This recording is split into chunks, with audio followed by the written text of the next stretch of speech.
बहनों और भाइयों नमस्ते।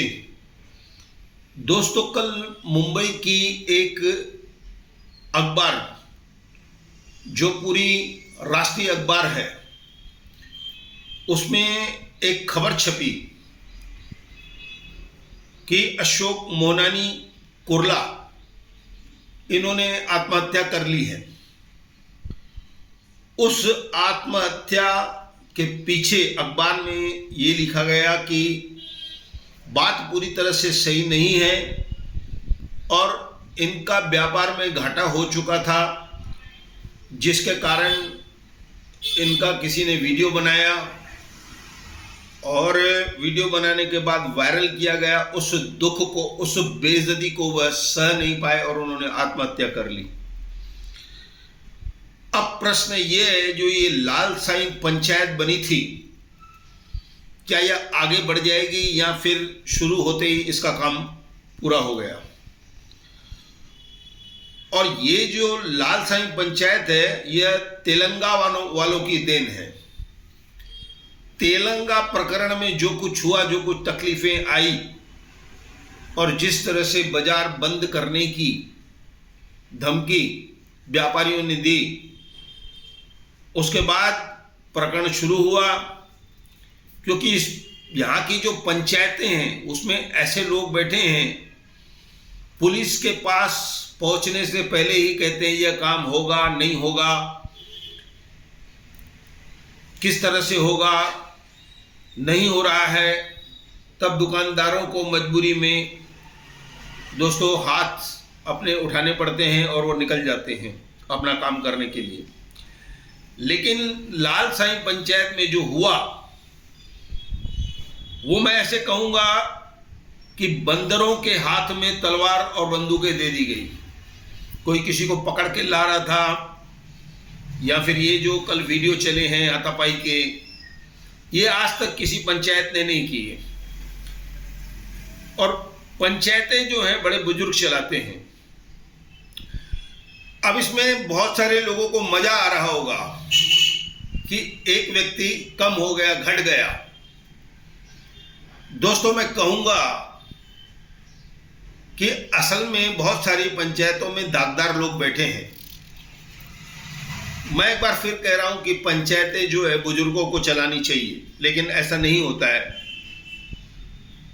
अब जैसे कि बच्चाराम जी की पंचायत 50 साल चली, उसी पंचायत के समय एक और जिन पंचायत बनी वह काम करने लगी, उस पर उंगलियां उठने लगी। 10 लाख रुपए का प्रकरण बताया गया जो आज तक हल नहीं हुआ। अब ये किसके पास थी, ये बाजार के जो व्यापारी हैं वह जानते हैं। मैं ये जो पढ़ रहा हूं मैं जानता हूं उसके बाद क्या होगा। फिर उसके बाद एक और प्रकरण हो गया, शंकी शंकर भाई साहब दिवालिया हो गए। जो मुझे जानकारी है मैं दे रहा हूं। उन्होंने एक पूंजी ला करके पंचायत को दी। मैंने फिर कह रहा हूं कि पंचायत बहुत सारे लोगों को बैठकर चलानी चाहिए, एक आदमी को नहीं। तो शंकर भाई साहब के पैसे रख लिए गए और उसके बदले में व्यापारियों को मरी हुई प्रॉपर्टियां दी गई, ऐसा मुझे मालूम है, ऐसा बताया गया मुझे। जो चाराने की चीज थी वह व्यापारियों को 12 आने में 80 पैसे में दे दी गई। इसके पीछे भी बहुत सारी बातें हैं जो पंचायतें चला रहे हैं ना, बताता हूं मैं आपको। अब इसके पीछे एक और प्रकरण आया, पोपटानी, शंकर पोपटानी करोड़ों रुपए का दिवालिया हो गया और एक युवा ने आकर के फैसला कर दिया कि 3 पैसे आपको मिलेंगे। भैया 3 पैसे क्यों लेंगे? तुम 1 रुपए के 3 पैसे लोगे क्या? 3 पैसे का फैसला करोगे तुमने किसको बैठाया? जबकि पोपटानी ने लोगों को बुलाया था कि आप जो मेरे को तंग कर रहे हैं उनको आप रोकिए, उनको कहिए कि मुझे समय दें, मैं पैसे दे दूंगा। अब ये नेता भी कहता है कि हाँ वो तो उसने तो बहुत सारे पैसे चलाए। अरे भैया, तुमने नहीं चलाए, उसने चलाए। तुम 3 पैसे का फैसला करके गए। तुम बहुत बड़े नेता बन गए हो हमारे। एक और प्रकरण बता रहा हूं, ऐसे बहुत प्रकरण हुए होंगे, जैसे कि आपने खुद बताया स्टीम प्रेस वहां से उठा के लेके आए, धन्यवाद है आपको। तो इसके बाद एक और ऐसा हुआ, ट्रिपल बोर्ड धागे वाले के आगे एक सेल्समैन,